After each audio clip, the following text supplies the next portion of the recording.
हर इंसान को उसी समस्या का सामना करना पड़ता है, दबाव, तनाव। Why क्यों? आप इसे यूनिवर्सल क्यों बना रहे हैं? making it universal?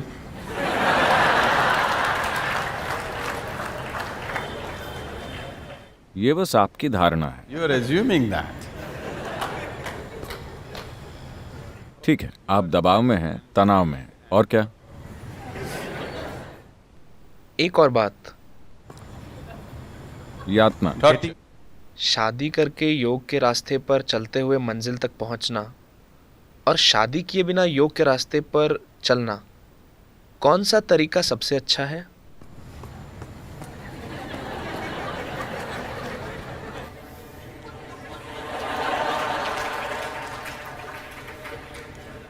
तो इन्होंने अपनी पत्नी और बच्चों के नाम दबाव, तनाव और यातना रखे।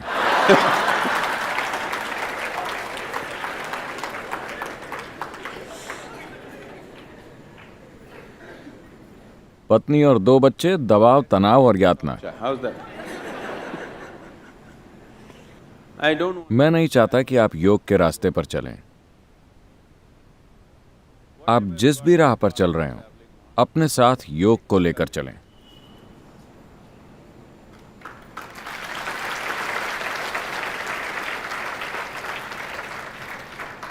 It will make. वो उस राह को आसान और खूबसूरत बना देगा। चाहे आप उत्तर की ओर जाएं या दक्षिण की ओर, अगर अंधेरा होता है तो आप टॉर्च लेकर जाते हैं, है ना? उत्तर की ओर जाने वाले टॉर्च लेकर जाते हैं और दक्षिण की ओर जाने वाले अंधेरे के साथ चलते हैं। क्या ऐसा होता है? No. तो आप शादी करते हैं अपनी ज़रूरतों की वजह से। आप अपनी पत्नी के साथ पैदा नहीं हुए थे क्या? You were आप born. इस तरह से जन्मे थे, एक संपूर्ण मनुष्य के रूप में। चूंकि आपकी कुछ ज़रूरतें हैं, शारीरिक, मानसिक, भावनात्मक, शायद आर्थिक, Financial. सामाजिक, वो भी होती हैं, है ना? तो कई ज़रूरतें होती हैं। Various needs. आमतौर पर शादी को ऐसा पैकेज माना जाता है जो इन सभी ज़रूरतों को पूरा करता है। शारीरिक ज़रूरतें, मानसिक ज़रूरतें, भावनात्मक ज़रूरतें, सामाजिक ज़रूरतें, कभी कभार आर्थिक ज़रूरतें भी। तो ये एक व्यापक पैकेज है। Package. जब आप शादी करते हैं तो ये सारी समस्याएं एक साथ सुलझ जाती हैं। कभी कभार आपकी कुछ ज़रूरतों को पूरा करने से इनकार कर दिया जाता है, इसलिए आप दबाव, तनाव और यातना महसूस करते हैं। मैं आपको समझाना चाहता हूं कि आपने अपने भलाई के लिए शादी की थी, किसी और के लिए कोई बलिदान नहीं किया था। आपने अपनी ज़रूरतें और अपनी भलाई के लिए शादी की थी, है ना? आपको ये ज़िंदगी भर याद रखना चाहिए। आपने शादी करके एक दूसरे इंसान को अपने साथ बांध लिया है अपनी ज़रूरतों के कारण। आपने दूसरे इंसान की खातिर ऐसा नहीं किया, है कि नहीं? Yes or no? सच यही है ना? Read about this. Yes or no? Yes. हाँ, You remember. ये याद रखिए। अगर आप ये याद रखेंगे तो आप आभारी होकर जीवन जिएंगे। You, if not all. ठीक है, वो सभी 5 ज़रूरतें न भी सही, कम से कम मेरी 2 ज़रूरतों को तुमने पूरा कर दिया, इसके लिए बहुत धन्यवाद, है ना? Isn't it? सभी 5 ज़रूरतें हो सकता है कि उन्होंने ठीक से पूरी नहीं की, लेकिन कम से कम 2 या 3 को आपके पति या पत्नी पूरा करते हैं, है ना? उन्होंने किया कि नहीं किया? अगर उन्होंने कुछ भी पूरा नहीं किया होता तो मुझे नहीं लगता कि आप अब भी उनके साथ होते, है कि नहीं? Yes or no? अगर उन्होंने आपकी किसी भी ज़रूरत को पूरा नहीं किया होता तो मुझे नहीं लगता कि आप अब भी उनके साथ होते। वो कुछ ज़रूरतों को पूरा कर रहे हैं, हो सकता है कि कुछ ज़रूरतों को वो पूरा नहीं कर पा रहे। Fulfill. आपके साथ भी ऐसा ही है। आप भी दूसरे व्यक्ति की हर ज़रूरत को पूरा नहीं कर पा रहे हैं। Needs of the other person. कुछ को आप पूरा कर रहे हैं, कुछ को नहीं। ऐसा है कि नहीं? तो ये दबाव, तनाव और यातना इसीलिए बन गया है क्योंकि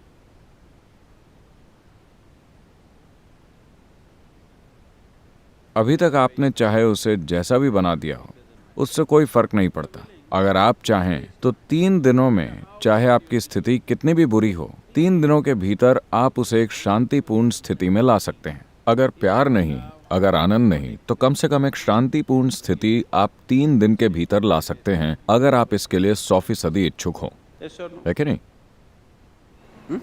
कम से कम आप चुप तो हो ही सकते हैं, Simply, चाहे कुछ भी हो जाए,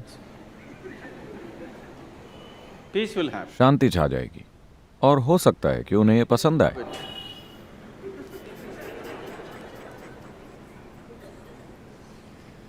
So, don't walk. योग के रास्ते पर मत चलिए, रास्ते चाहे कोई भी हो, आप अपने साथ योग को लेकर चलिए। अगर आप योग को अपने साथ लेकर चलते हैं तो वो आपके रास्ते को रोशन कर देगा, चाहे आपने कोई भी रास्ता चुना हो। You have chosen. आपने अपना रास्ता अपनी ज़रूरतों के कारण चुना है। अगर आप ऐसा कर चुके हैं तो ये आपके ऊपर है। जिन लोगों ने ये नहीं किया है, मैं चाहूँगा कि आप अपना रास्ता अपनी मजबूरियों के कारण नहीं, बल्कि अपनी चेतन ज़रूरतों के आधार पर चुनें।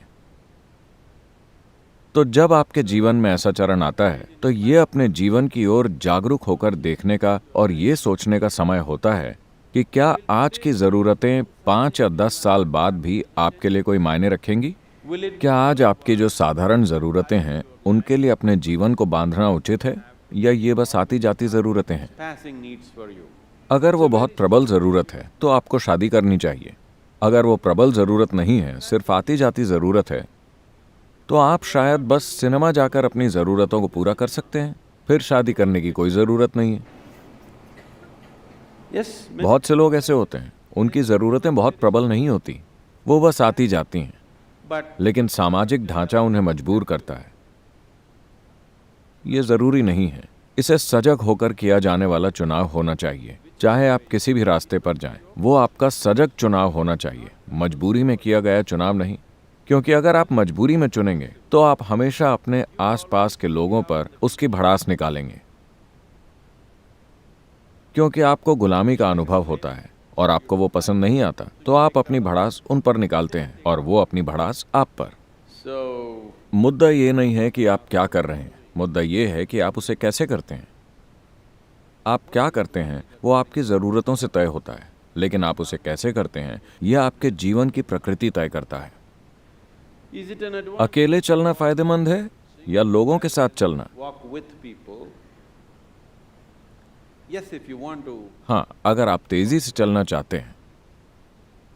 अफ्रीका में एक कहावत है, They say, वो कहते हैं, if you want to अगर आप तेजी से चलना चाहते हैं तो अकेले चलिए, अगर आप लंबे समय तक चलना चाहते हैं तो लोगों के साथ चलिए।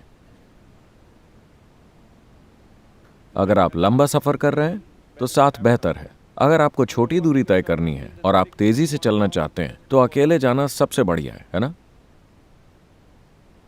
Gautama said another. गौतम ने दूसरी बात कही थी। जब किसी ने उनसे यही सवाल पूछा The same question. He said, तो वो बोले, किसी मूर्ख के साथ चलने से अकेले चलना बेहतर है, क्योंकि आपको देखकर उन्हें साफ हो गया कि आपसे और कौन शादी करेगा।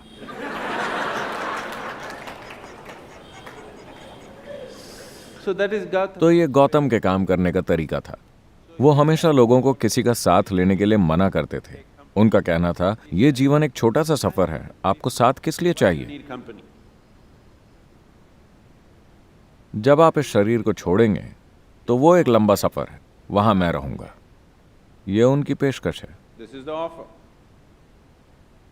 लेकिन आपको लगता है कि जीवन लंबा है, इसलिए शायद आपको साथ की ज़रूरत है। अगर आपको साथ की ज़रूरत है तो आप उसे अपना सकते हैं, लेकिन आप इस साथ को कैसे निभाते हैं ये बहुत महत्वपूर्ण है।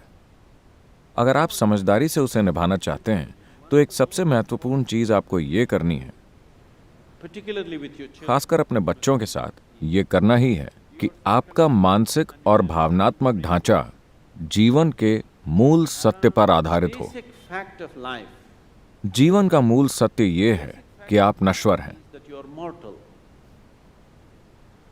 आपका मानसिक और भावनात्मक ढांचा आपकी नश्वरता के इर्द गिर्द बनाया जाना चाहिए। Mortality.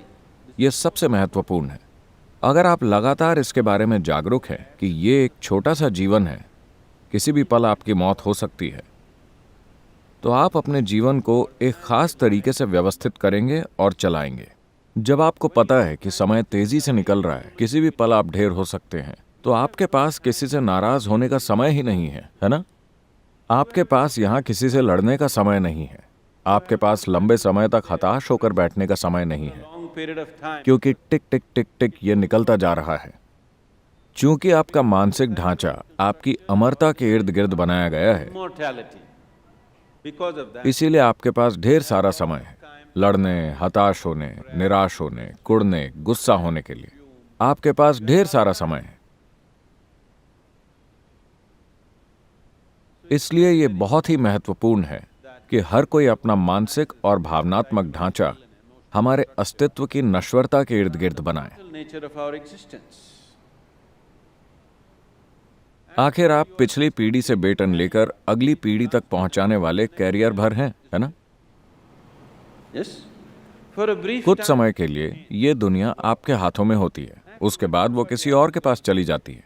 you will see आप देखेंगे कि पिछली पीढ़ी से बेटन लेने की प्रक्रिया सबसे भद्दे तरीके से होती है। अगली पीढ़ी को बेटन थमाने की प्रक्रिया भयानक तरीके से होती है, simply सिर्फ इसलिए क्योंकि लोगों का मानसिक ढांचा खड़ा होता है उनके अमरता के विश्वास के इर्द गिर्द। वो देखते नहीं कि वो नश्वर हैं। अगर आप लगातार सजग हैं कि आप नश्वर हैं, तो स्वाभाविक रूप से आप समझदारी से व्यवहार करेंगे। आपके पास बेवकूफ़ी के लिए समय नहीं होगा। मान लीजिए कि आपको पता हो कि कल आप मरने वाले हैं, तो क्या आप अपना आज का समय किसी से लड़ने में बिताएंगे? क्योंकि आपका समय निकल रहा है ना? आपका समय अब भी तेजी से भाग रहा है। not after. डॉक्टर के आपको कोई भयानक बीमारी बताने के बाद नहीं, वो अब भी निकल रहा है ना? Isn't it so? If you want to explore अगर आप इसकी संभावना को जानना चाहते हैं, इसकी विशालता को जानना चाहते हैं, तो समय बहुत तेजी से भाग रहा है। and time, और समय एक बहुत ही सापेक्ष या रिलेटिव अनुभव है। अगर आप खुश और आनंदित हैं, तो चाहे आप 100 साल जिएं, ये बहुत छोटा जीवन होगा, पल भर में निकल जाएगा। so तो इस छोटे से जीवन में आपको समय कहाँ मिलता है? दबाव, तनाव और यातना के लिए? मुझे नहीं पता कि आपको कैसे समय मिलता है। ऐसा सिर्फ इसलिए होता है क्योंकि आप खुद को अमर समझते हैं। यह आपकी सबसे बड़ी गलती है। ये एक छोटा सा सफर है। brief journey. आपको इसे जितना हो सके गरिमामय और आनंद से भरा बनाना चाहिए। अगर आप ब्रह्मांड को नहीं जानते, तो कम से कम जीवन के इस अंश को जानना चाहिए। मरने से पहले हर किसी के साथ ऐसा होना ही चाहिए।